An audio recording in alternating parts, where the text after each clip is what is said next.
안녕하세요. 전 국민이 금융 기초를 다 알기를 바라는 금융 강사 오용혜입니다. 오늘 특별 게스트가 오셨어요. 저 남자분이 제 친구의 남편분이신데 제가 축사를 해드렸거든요. 그때 처음으로 공개적인 스피치를 해보는 경험이었는데 저분이 오늘 생일이시래요.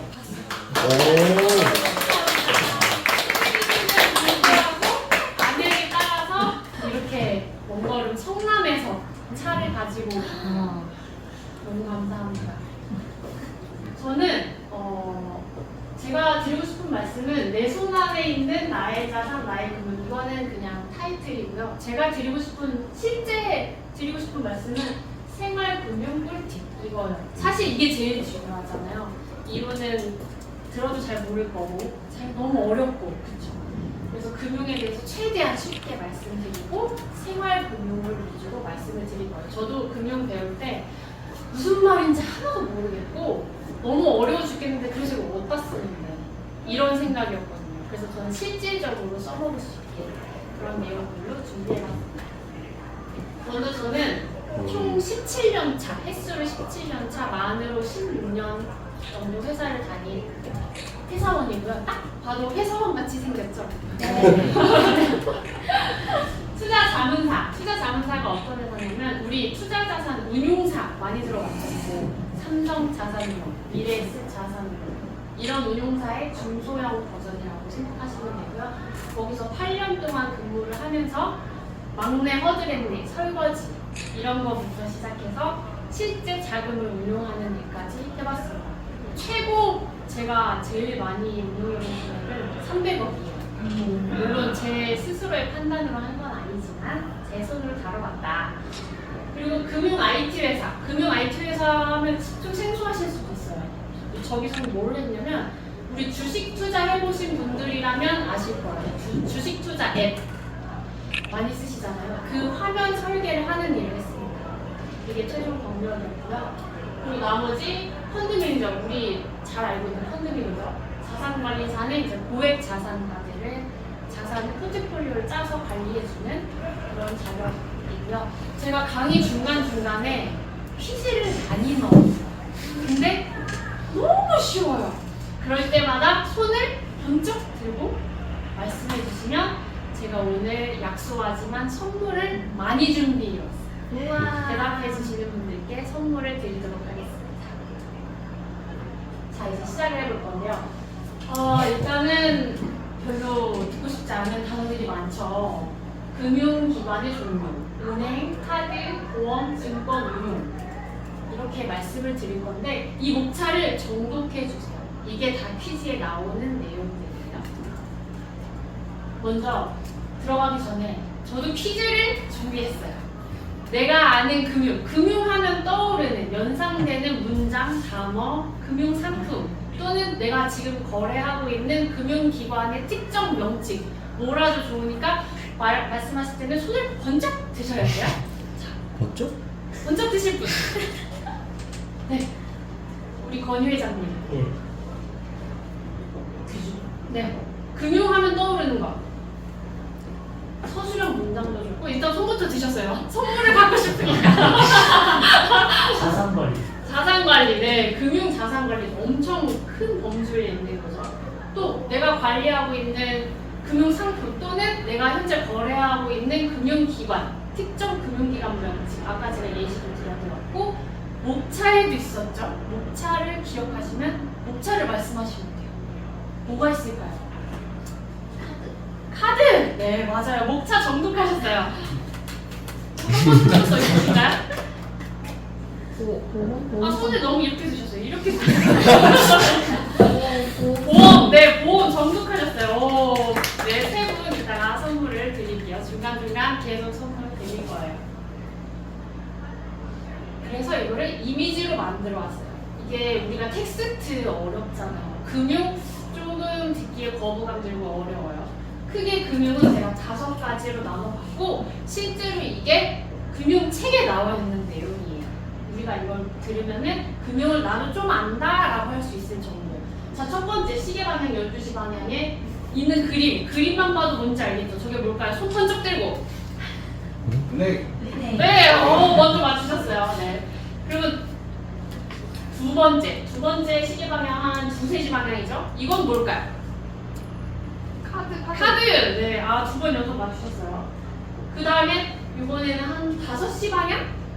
뭔가 병원 서류 같죠? 아까 목차에도 있었어요. 오? 너무 우등생이시네. 혼자 다 가져가시는 거 아니에요? 자, 보험. 그 다음에 이거는 약간 증권맨 같지 않나요?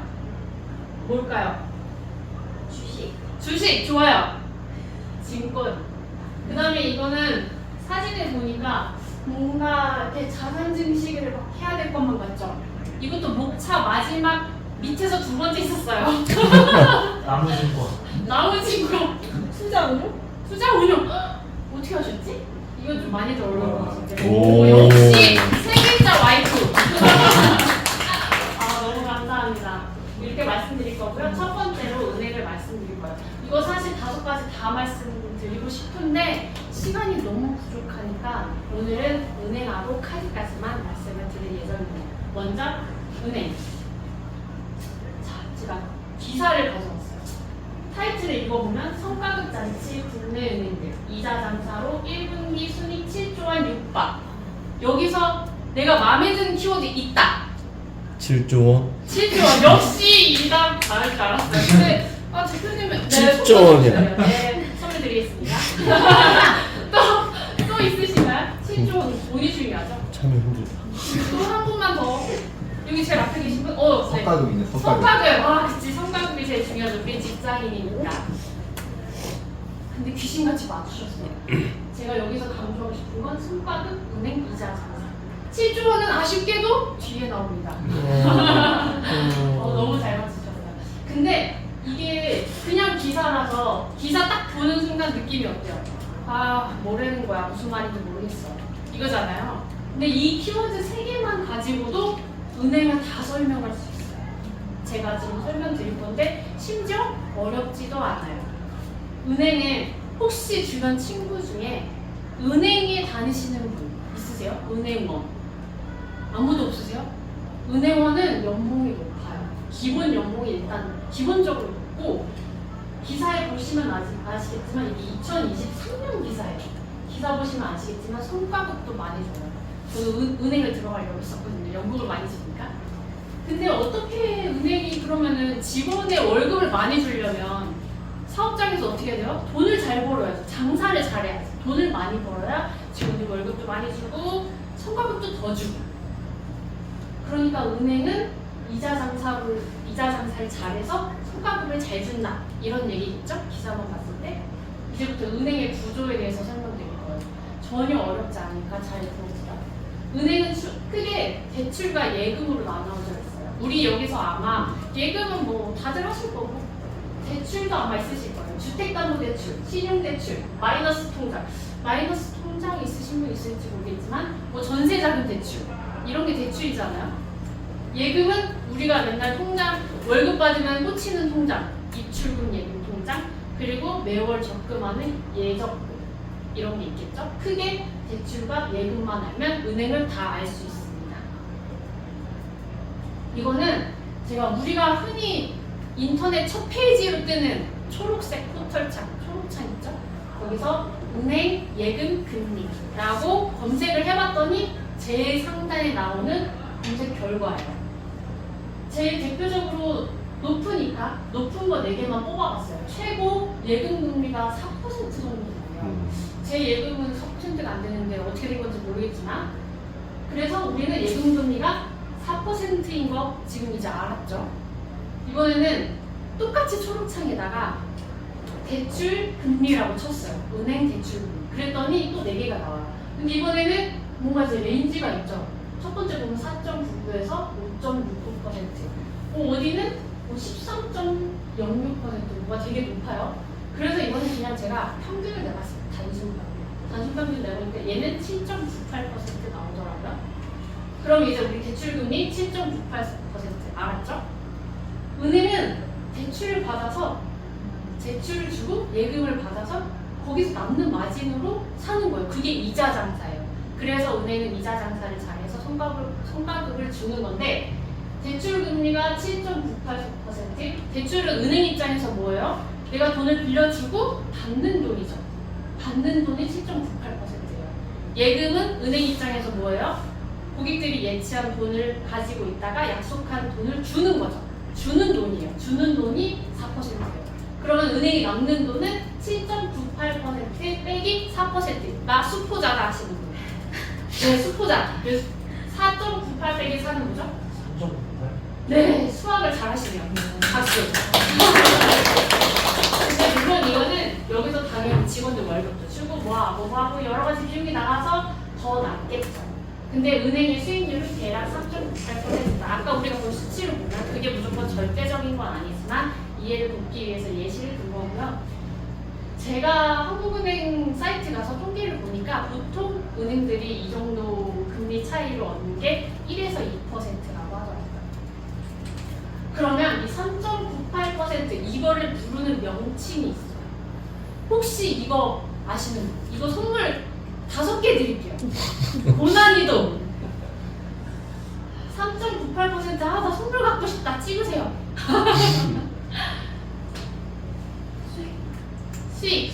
수익이란 단어가 들어가요. 네, 2.5개 획득하셨어요. 총 4글자인데요. 정말 쉬워요. 예대마진. 예대마진이 무슨 뜻이냐? 마진, 수익이죠? 예금, 예, 대출, 대. 실제로 예금의 예, 대출의 대자를 따서 온 글자예요. 마진은 영어로 수익이죠. 맞추셨어요. 2.5죠. 2.5개.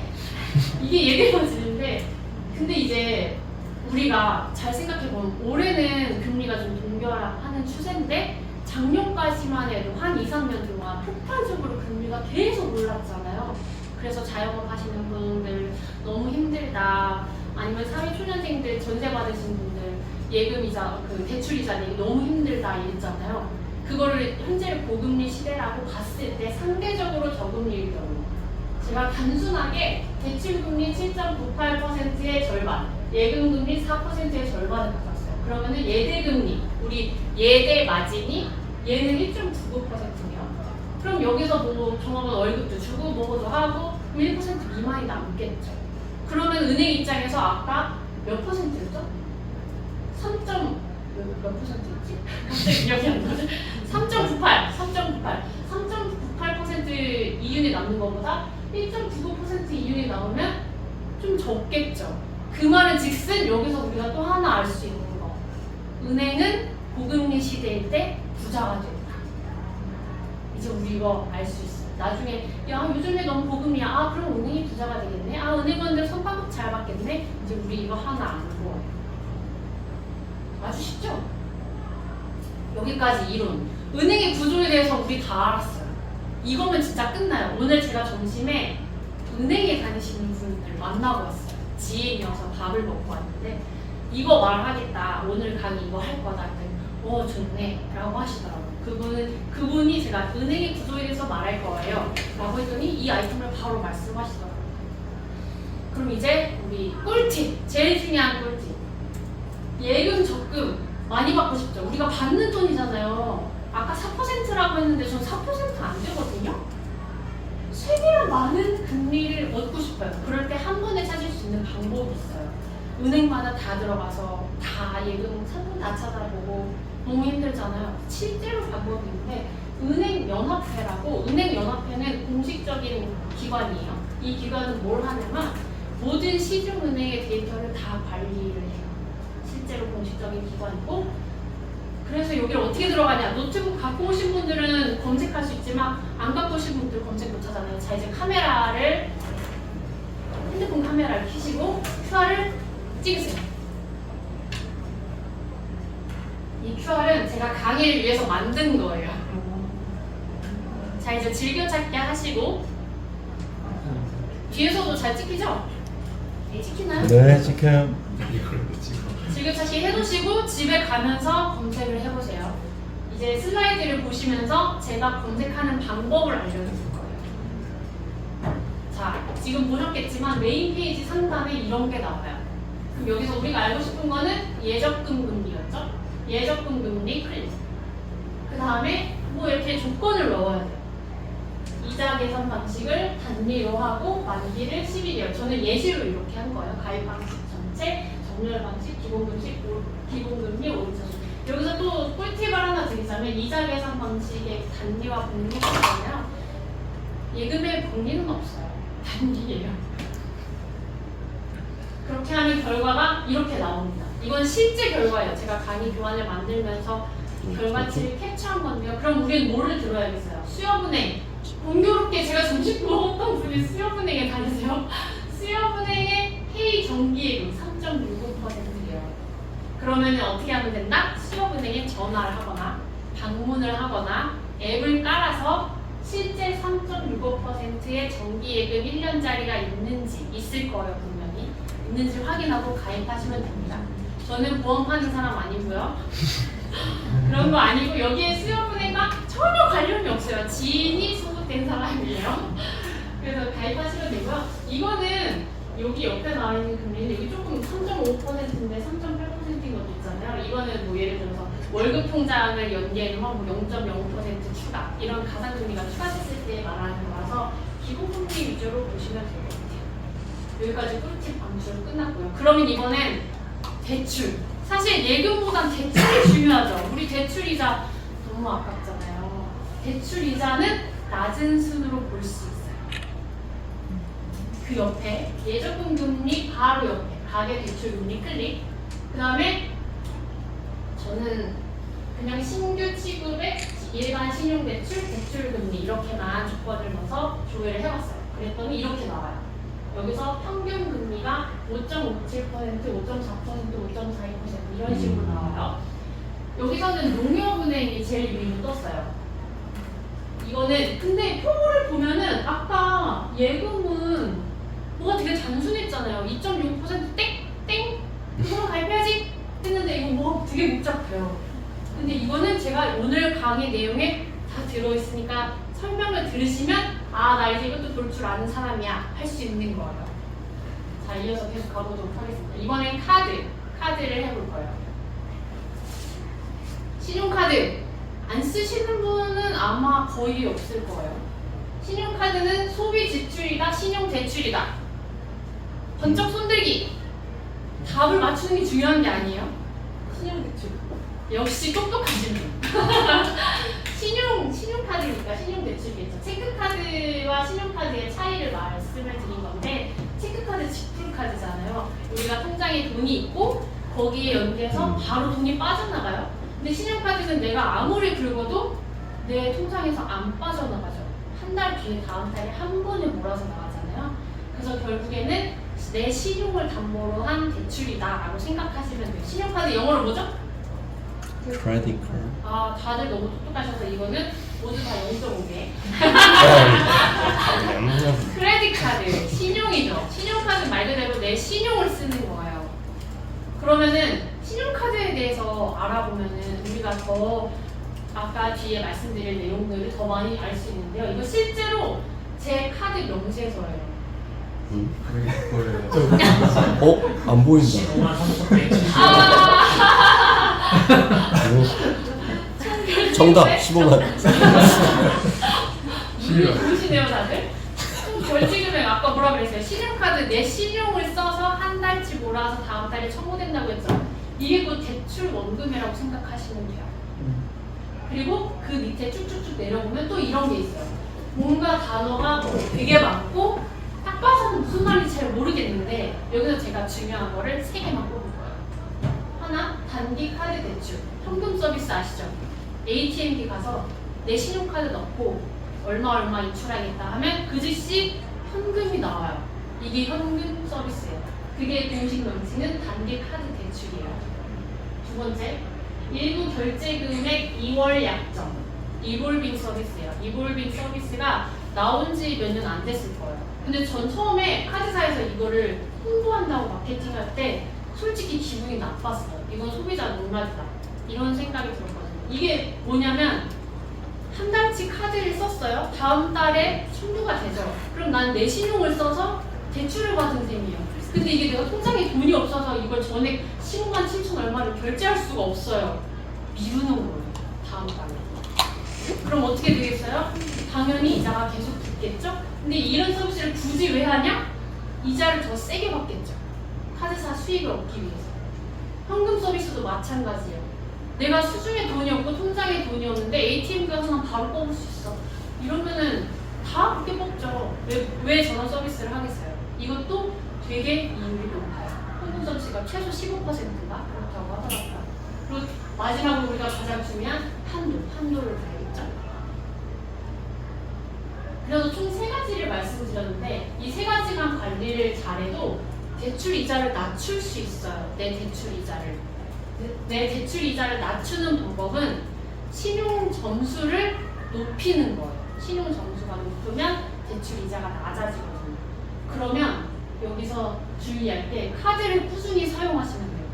꾸준히 대출을 계속 받으라고? 그게 맞는 말이야? 이렇게 생각하실 수 있잖아요. 근데 정말 꾸준히 신용카드를 사용하셔야 신용 점수가 올라가요. 예를 들면 나는 대출 없다. 신용카드 안 쓴다. 연체한 적 한 번도 없다. 근데 내 신용 점수가 만점이 아니다. 이런 분들 있을 거예요. 네, 권희 회장님 있으시대요. 저도 근데 사회초년생 때 그랬어요. 뭐야, 나는 관리 잘했는데 연체도 한 적이 없는데 왜?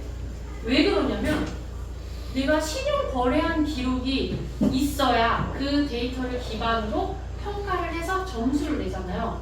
점수를 낼 데이터가 없는 거예요. 그러니까 만점이 안 되는 거예요. 근데 또 신용평가 점수는 상대평가예요. 이미 잘 운영하는 사람들, 잘 관리하는 사람들이 있기 때문에 나는 만점이 될 수 없는 거예요. 뭘 보고? 데이터가 없으니까.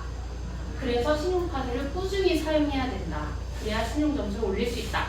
이게 첫 번째 꿀팁이고, 두 번째, 한도 범위 내. 당연히 한도 범위는 사용해야죠. 보통 카드 명세서 아마 오늘 집에 가서 한번 보세요. 내 카드 명세서. 이용 한도가 내 월급보다 많이 책정돼 있을 거예요. 그거는 카드사 입장에서 일부러 많이 해주는 것도 있고, 근데 내가 그 한도를 100% 다 받았다. 다음날 결제 어떻게 할 거예요? 리볼빙 해야죠. 리볼빙. 그럼 계속 쌓이는 거예요. 당연히 그렇게 사용하면 안 되겠죠. 근데 흔히 뭐 카더라 하는 인터넷상에서 나오는 말들로는 신용 점수를 높이기에는 내 이용 한도의 30%에서 50%를 이용하는 게 좋대요. 너무 많이 사용해도 안 되고 아예 사용하지 않아도 안 되고요. 그리고 마지막으로 선결제. 선결제는 말 그대로 신용카드 한 번에 한 달치를 모아다가 다음 달에 청구가 된다고 했잖아요. 그러다 보니까 그 청구된 금액을 깎는 거예요. 미리미리 결제를 하는 거죠. 실제로 저는 매일매일 선결제를 해요. 제 습관이에요. 전 신용카드를 종류별로 쓰거든요. 거기 혜택을 쓰려고 실적을 채운 다음에 다음 카드 실적, 다음 카드 실적. 그 다음에 이거를 오늘 만약에 썼다. 그러면 카드 매입 시간이 한 3일 정도 걸린단 말이에요. 3일 뒤에 카드사에 들어가서 선결제를 해요. 굳이 왜 귀찮게 그렇게 해? 좋은 게 2가지가 있어요. 첫 번째는 한도가 아까 제 한도 얼마였죠? 500만 원이었어요. 네. 한도가 넉넉해지니까 한도를 내가 많이 사용할 수 있다는 장점이 있고, 특히 5월은 가정에다 돈 쓸 때 엄청 많잖아요. 그럴 때마다 선결제에서 내 카드 한도를 관리하는 거고, 그리고 또 가장 좋은 거는 선결제를 하면 자, 신용카드는 내 신용을 쓴다 그랬죠? 내 거래 기록이 있어야 신용 점수를 관리할 수 있다고 했잖아요. 신용 거래는 생겼어요. 내가 카드를 긁었으니까. 근데 내가 바로 선결제를 했어요. 그럼 내가 대출이 없다는 증거예요. 내가 신용 기록은 있는데 대출한 금액이 없다. 그럼 이 상식적으로 생각해봐도 내가 그 룰은 모르겠지만 신용 점수가 올라가겠죠. 그래서 저는 선결제를 추천드립니다. 이건 제가 20살 때부터 하던 버릇이에요. 그래서 제 점수는요. 이 기준을 아시네. K3는 코리아 크레딧 뷰라는 회사고, 나이스는 나이스 평가 정보. 이게 우리나라에 개인 신용평가 회사가 크게 두 군데가 있어요. 이 2군데가 사실상 과정을 하는 거죠. 네, 늦게 오신 분 여기 앉으시면 되고요. 신용 점수의 정의는 뭐냐? 자, 늦게 오신 분 한번 읽어보세요. 크게. 크게 읽어보세요. 한글 아시죠? 제 사촌 동생이에요. 개인에 대한 수많은 신용 정보를 종합하여 향후 1년 내 90일 이상 장기 연체 등이 발생할 가능성을 통계적 방법에 의해 1점에서 1000점으로 점수한 것이에요. 저 1000점 995점 나왔어요. 이제 좀 설득력 있나요? 네. 그러면 이 신용평가 하는 기준이 뭐야 그래서 잘 모르겠어 해서 가지고 왔죠. 근데 좀 단어가 어려워요. 깨졌죠? 좀 단어가 어렵긴 한데 보겠습니다. 상환 이력, 신용 형태, 거래 기간, 부채 수준 이거 말고도 몇 가지가 더 있는데 이게 가장 대표적인 항목들이에요. 이건 실제로 나이스라는 아까 그 신용정보 회사 있죠? 거기서 가지고 온 거고 코리아 크레딧 뷰로, KCB도 똑같아요. 단어가 무지 어렵지만 간단하게 훑고 넘어가요. 상환 이력 말 그대로 내가 갚았던 이력을 말하는 거예요. 부채 수준 내가 대출 금액이 얼마나 있냐 이거를 보는 거고 신용 거래 기간 아까 신용카드 정기적으로 많이 쓰라고 했죠. 많이는 아니고 길게 쓰라고 했죠. 그 얼마나 신용 거래 기간이 많냐, 얼마나 데이터를 많이 쌓았냐 이거고 신용 형태 아까 현금 서비스, 리볼빙 이런 거 많이 쓰면 신용 점수 깎여요. 왜냐면 상식적으로 생각해봐도 이 사람이 통장에 돈이 없어서 이 정도라고? 이렇게 하면 지불 능력이 있겠어? 이 사람 못 갚을 것 같아. 그럼 신용 점수가 깎이겠죠. 그래서 크게 4가지를 봅니다. 자, 아까 그 화면이요. 대출금리 낮은 순으로 보기. 이제 우리가 이걸 해석할 수가 있어요. 아까는 평균금리를 봤죠. 5.5%. 이번에 우리 볼 수 있어요. 최고점 1000점이죠. 951점에서 1000점일 경우 똑같이 농협은행은 5.1% 대출 금리가 적용이 된대요. 그 다음에 600점이야. 이분은 좀 신용관리를 많이 하셔야 될 것 같아요. 이럴 경우 8.62%. 벌써 차이가 몇 점 차이 나죠? 8.62 빼기 5.1은 손을 번쩍 드셔야 돼요. 우리 룰이에요. 아, 이분 늦게 오신 분. 번쩍 드시고 8.62 빼기 5.1은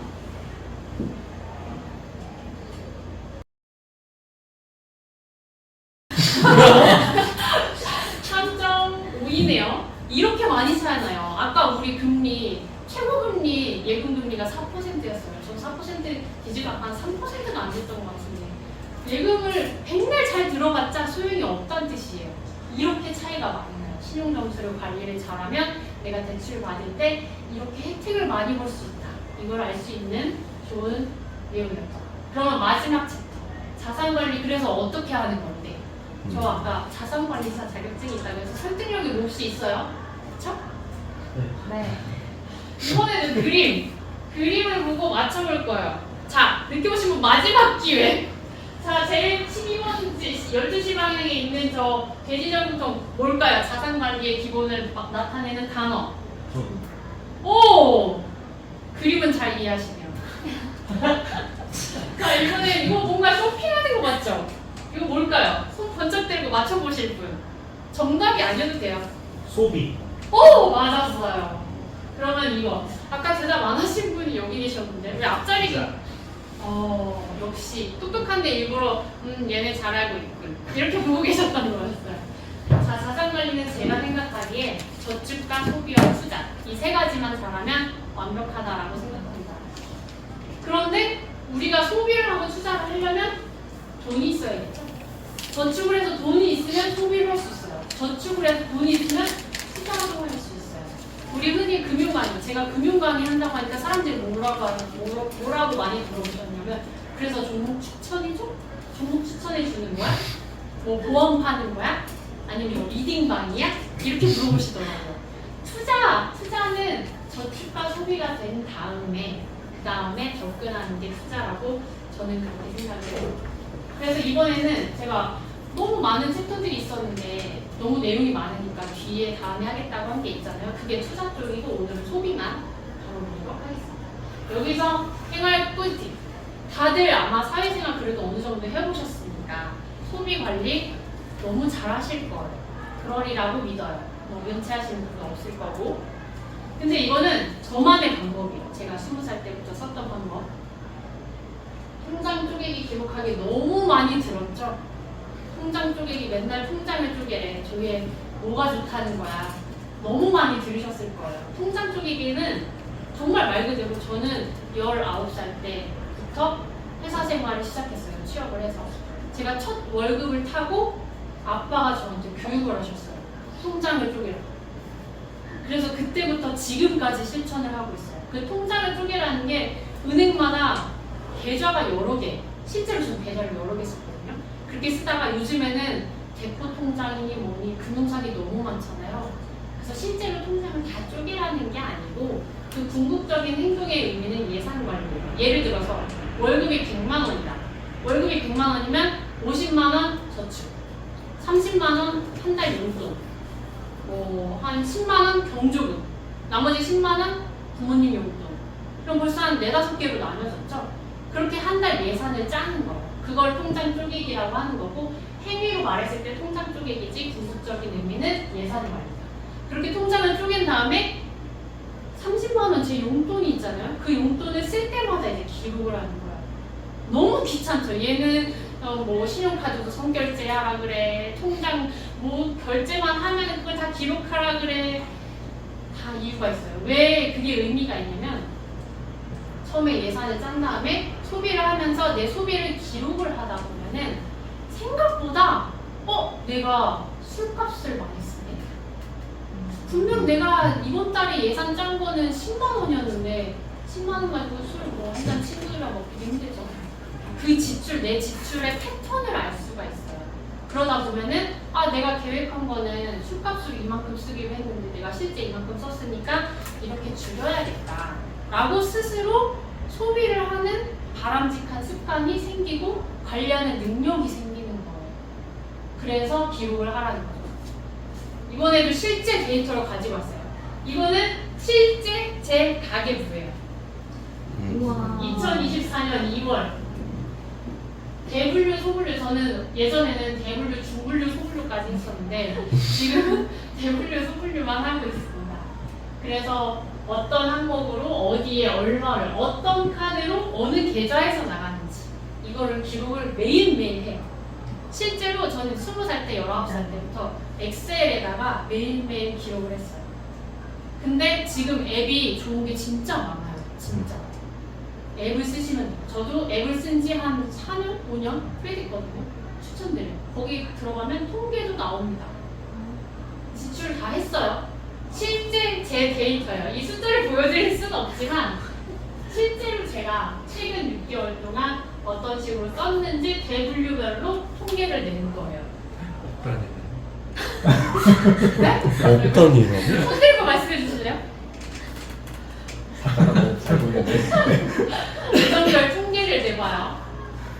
먹을 그 수 다음에 있어. 차트를 만들어 봅니다. 저는 시각화를 좋아해요. 왜냐면 증권사 앱을 화면 설계하는 사람이었기 때문에. 그래서 제가 그동안 어떻게 썼는지 실제 지출 여기 보시면 제가 이걸 흐릿하게 놨어요. 잘 안 보이라고. 근데 너무 잘 보이나? 여기 보시면은 최근 6개월이에요. 최근 6개월 저의 실제 지출 차트예요. 제가 예산을 짠 거랑 실제 지출을 한 거랑 어떻게 지출했는지 분석을 해보는 거죠. 아까 통계를 냈으니까 분포가 어떻게 되어 있는지 측정을 해보는 거예요. 그리고 이걸 보고 다시 전 예산을 다시 짰어요. 이 예산을 매월 짜긴 귀찮으니까 분기나 반기나 연 단위로 하셔도 좋고 생각보다 조금 귀찮을 수 있어요. 이렇게 하면은 끝났어요. 예산 측정을 하죠. 아까 지출 내역 가계부 쓴 거 봤죠? 계정별 분포도 봤더니 내가 예산보다 이만큼 더 지출을 했네? 이거 좀 덜 지출했네? 이건 좀 많이 지출했네? 나의 이번 지출 패턴이 이랬구나. 이거를 보고 반성을 하면서 다시 설정을 하죠. 이게 곧 자산 관리의 첫 걸음이다. 저는 이렇게 생각해요. 제가 하고 싶은 내용이 이렇게 많았어요. 이렇게 많은데 사실 저기서 1번 보험도 이번 시간에 하려고 하다가 대표 강사님한테 컨펌 좀 해주세요. 근데 너무 많아 잘라. 그래서 자른 거고요. 제 욕심 같아서 다 하고 싶지만 다음 시간에는 보험, 증권, 금융 나머지를 해볼 거예요. 혹시 질문 있으신 분들? 아까 질문 안 하신 질문 하셨나? 없나요? 제가 강의가 엄청 빨리 끝나죠. 최대한 빨리빨리 하려고 막 노력을 하는데 또 엄청 빨리 끝나요. 저 질문 있는데 은행사별로 뭐 제1금융권, 제2금융권 이렇게 따로 분리가 있잖아요. 네. 그거에 따르게끔 그 대출금리가 이게 조금씩 다른 정도 달라요. 제 1금융권과 2금융권의 차이는 1금융권은 우리은행, 국민은행 이런 데고요. 2금융권은 저축은행이에요. 저축은행이란 이름이 붙으면 2금융권이에요. 거기는 또 다른 게 1금융권은 뭐 예금이랑 대출 전체적으로 한다고 치면 2금융권은 주로 대출 위주로 하고요. 뭐가 있을까요? 예를 들어서 SBI 대출은행 여러 가지가 있죠. 그런 데는 대출이 상대적으로 쉬워요. 왜 나눠놨냐면 1금융권에서 대출이 안 되시는 분들이 있어요. 신용등급 때문에. 그러면 2금융권으로 넘어가는 거예요. 거기선 대출이 돼요. 3금융권은 사채예요. 3금융권은 2금융권도 안 되면 3금융권 넘어가는 거예요. 그만큼 이자가 세죠. 대신에 대출의 그 문턱이 낮아져요.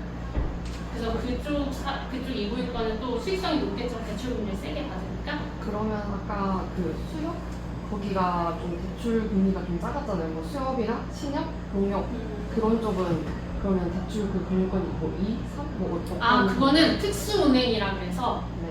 농협, 수협, 농협의 풀네임이 뭐였죠? 농업 협동조합인가? 뭐 그런 거예요. 수협의 풀네임은 수산업 무슨 협동조합 이런 거예요. 그건 특수은행. 수산업에 종사하시는 분들을 위해서 만든 특수은행이고, 농협은 농사하시는 분들, 농업에 종사하시는 분들을 위한 특수은행이에요. 그래서 1금융권, 2금융권, 뭐 특수은행 또 분류가 또 따로 있잖아요. 토스뱅크, 카카오뱅크 이런 거 있잖아요. 그건 인터넷입니다. 이렇게 조금 분류가 기준마다 조금씩 달라요. 제가 복잡한 거 싫어서 은행사를 하나만 거기만 타고 거기서 맨날 발도 받고 이렇게 하는 불리한 게 좋아요. 아니면 그냥 유리한 거예요. 하는 물만 파는 네. 왜냐면 그만큼 거기에 기록이 많잖아요. 네. 그러면 은행에서도 자기네 자체적인 기준이 있어요. 대출 받을 때. 물론 신용 점수도 중요하지만 신용 점수는 대외적인 모두가 전 국민이 평등한 기준인데 은행에서도 은행 특유의 그 대출 기준이라는 게 있거든요. 근데 자기 은행에 거래를 많이 했다. 그러면 더 우대해요. 그래서 한쪽 금융사에 몰빵하는 게 좋기는 하죠.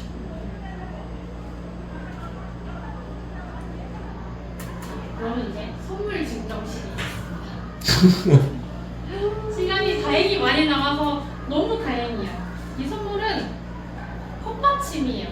손으로 직접 뜬 건데 포장만 제가 했고, 여기에 사연을 말씀드리자면 저희 외할머니가 떠주신 거예요. 외할머니가 직접 떠주신 건데 외할머니가 지금 폐암 말기예요. 그래서 아마 올해는 못 사실 것 같은데 장사를 하셨던 분이었어서 자기가 돈벌이를 하고 싶으신 거예요. 그래서 뭐 많으니까 2개씩 가져가세요. 그래서 2.5개요? 이거 그러면은 이거 하나 드릴게요. 봉투 2개씩 공평하게. 아니 통째로 가져가시면 돼요. 그래서 할머니가 자기가 돈벌이 되는 걸 하고 싶어 하시니까 가족들끼리 담합을 해서 그럼 할머니한테 뜨개질을 시키고 이걸 1,000원씩 사자. 그래서 제가 할머니한테 직접 1,000원씩 주고 산 거예요. 와. 뒤에 너무 많이 갔나요? 앞으로 좀 보내주실래요? 우와. 하나, 둘, 셋, 예쁘다. 여기가 2개 더 있네. 2개씩 나눠가지고. 2개 받았어요. 예쁘다. 잘 보내. 나눠가지고 여기 사촌동생은 이미 사서 컵을 받쳐볼게요. 디자인 피어났어요. 여러 개. 꽃이 피어났어요. 제가 벌써 받쳤어요. 나이스. 제가 이거 어제 가게 수고하고 사장님 나이스. 집에서 직접 다 포장을 했습니다. 네, 질문은 여기까지고 선물 증정식도 끝났네요. 이제 조금 금융 어렵지 않죠? 생각보다 우리 생활 속에 많이 있어요. 너무 어려워하지 마시고 다음 시간에 보험과 증권과 금융 파트를 해보도록 하겠습니다. 이상 오용이었습니다.